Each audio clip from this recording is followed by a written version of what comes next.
In hip-hop and American business, there are dreamers, and then there are architects. Sean Diddy Combs was both. A Harlem-born intern who reimagined what a music executive could be, who turned street hustle into boardroom leverage and made the world watch him do it. This is the story of ambition at full volume. From dorm rooms to boardrooms. From mixtapes to mogul moves. From triumph to tragedy and the questions that remain.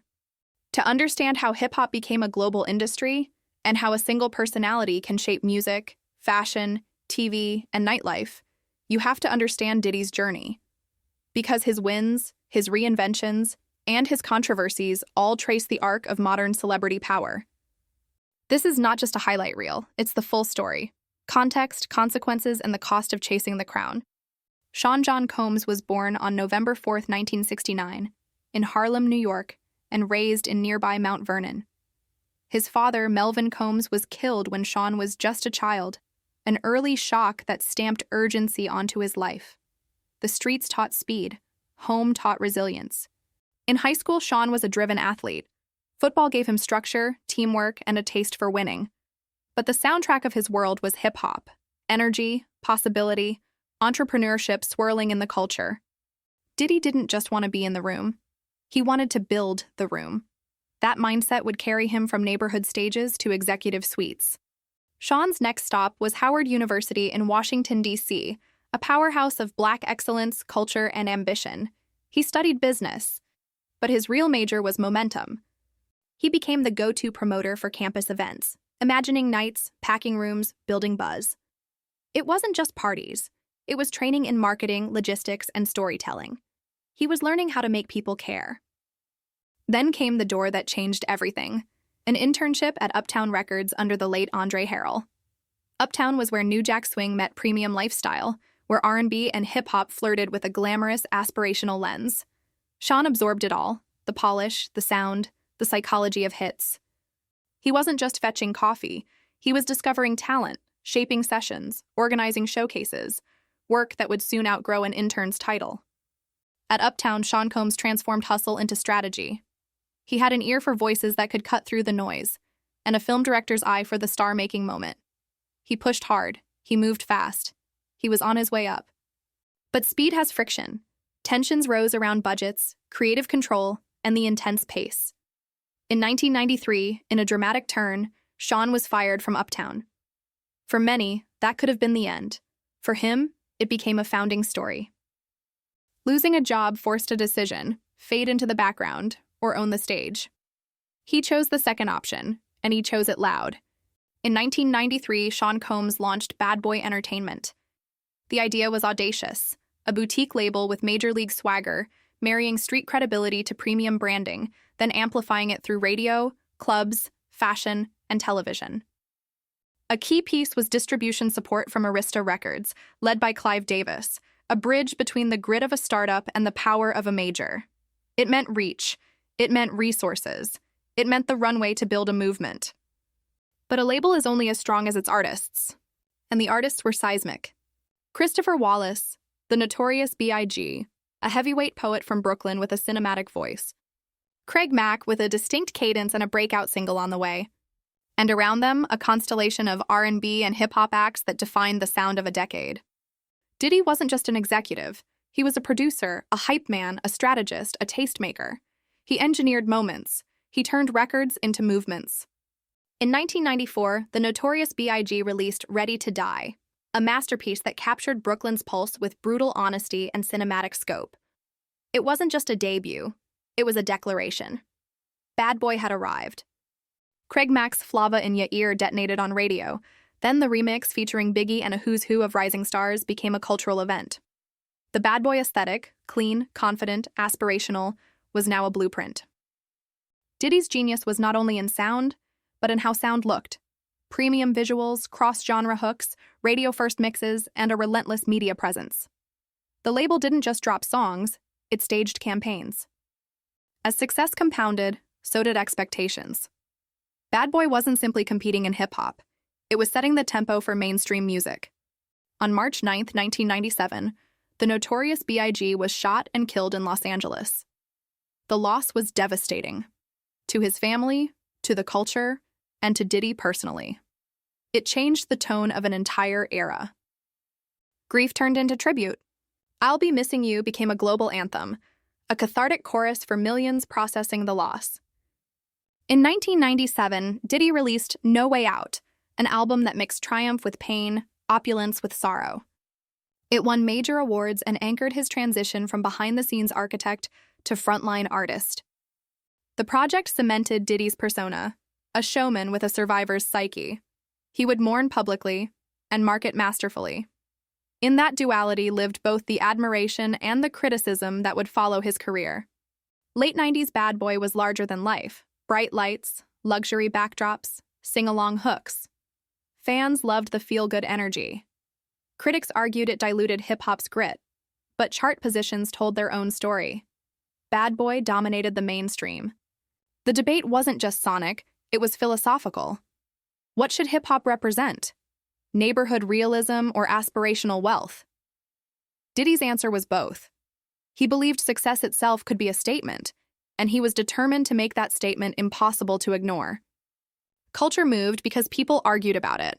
Either way, Diddy kept winning the one metric that decides eras: attention. In 1998, Sean John launched with a clear mission: translate hip-hop swagger into premium menswear. Not just merch, fashion.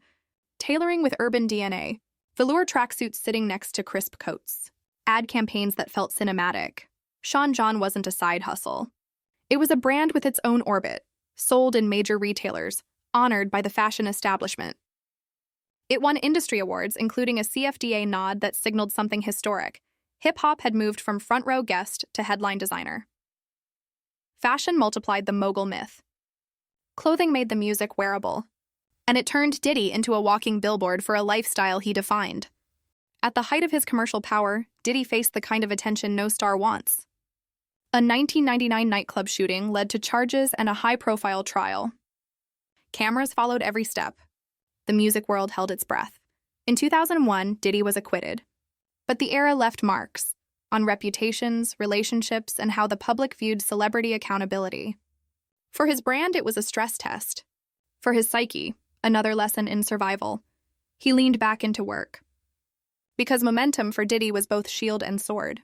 The Da Band era turned artist development into appointment television. The show spotlighted the grind. Vocal drills, late-night writing sessions, and moments that became pop culture shorthand, like the infamous cheesecake trek.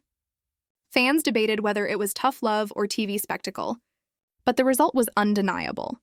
Viewers saw how a brand, a sound, and a stage presence are manufactured under pressure. The Da Band's momentum proved two things. First, television could incubate a hip-hop group. Second, the standards of a demanding executive persona, miss rehearsal, lose your slot, translate powerfully on camera. With Danity Kane, the concept matured. 5 singers, a polished pop R&B sound, and a pipeline from auditions to arenas. Their debut became a chart topper, legitimizing the reality-to-radio model. Then came Day 26, a male R&B group cut to precision, harmonies, suits, and a sprint from vocal booths to center stage. Both acts scored #1 album debuts, the ultimate proof that the show wasn't just drama, it was a talent engine. Were there fractures? Absolutely. Creative differences, personnel changes, and the strain of life under cameras. But the blueprint stood. TV as A&R lab, brand building as plot, and the executive as character. Then a pivot, Broadway. Starring in A Raisin in the Sun, Diddy stepped into a cornerstone of American theater. Critics were split on his performance, but not on the moment. Hip-hop's most visible mogul aiming for dramatic legitimacy in a sold-out production. The move reframed him, from club promoter to cultural interpreter, widening the scope of what a rap executive could attempt. The 2008 ABC film adaptation extended the role to millions at home, preserving the stage energy for the small screen. It also reminded audiences that ambition isn't just financial, it's artistic. The story of the younger family, a dream deferred, then demanded, mirrored the hustle ethic Diddy had broadcast for years, now filtered through classic drama. On film sets, he toggled between grit and satire. A supporting role in Monsters Ball showed restraint and pathos. Cameos and turns in Made and Carlito's Way, Rise to Power nodded to street lore archetypes. Then came the comedic breakthrough, Get Him to the Greek, where he detonated expectations with manic, self-aware bravado. Guest spots on television, including a dramatic arc on CSI Miami, continued the experiment, a mogul trying on genres. This period locked in a few truths. He was not only a hitmaker but a narrative maker, crafting characters, of artists, of himself, of the culture, in real time. Television expanded his reach, theater tested his limits, and film reshaped his public persona. Above all, the camera became a partner in the brand. The next act, luxury. In the late 2000s, he aligned with Ciroc and rewired liquor marketing with music-driven storytelling. Rather than billboards alone, the brand lived inside videos, tours, and aspirational nightlife, where the artist's lifestyle was the advertisement. Market share followed. De Leon Tequila and Aqua Hydrate broadened the portfolio. Each move said the same thing: build worlds, not products. Nightlife, fragrance, fashion, spirits, interlocking signals of taste. Revolt launched as a bet that music conversation deserved its own channel: news, interviews, debates, and live events. It nurtured a pipeline for new voices and a summit series where artists and executives debated the future. In a landscape where platforms shape taste, owning a platform meant owning a slice of the narrative. Distribution deals, digital pivots, and live convenings tested the thesis: can hip-hop be both subject and newsroom? Revolt tried to be both. As trends shifted global, he formed Diddy Dirty Money with Don Richard and Kalena Harper. Last Train to Paris fused electropop, R&B, and rap into a concept album about distance and glamour. Coming Home became an anthem.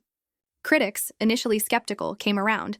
The project now reads as forward-leaning, a step toward the genre-fluid pop that would dominate the 2010s.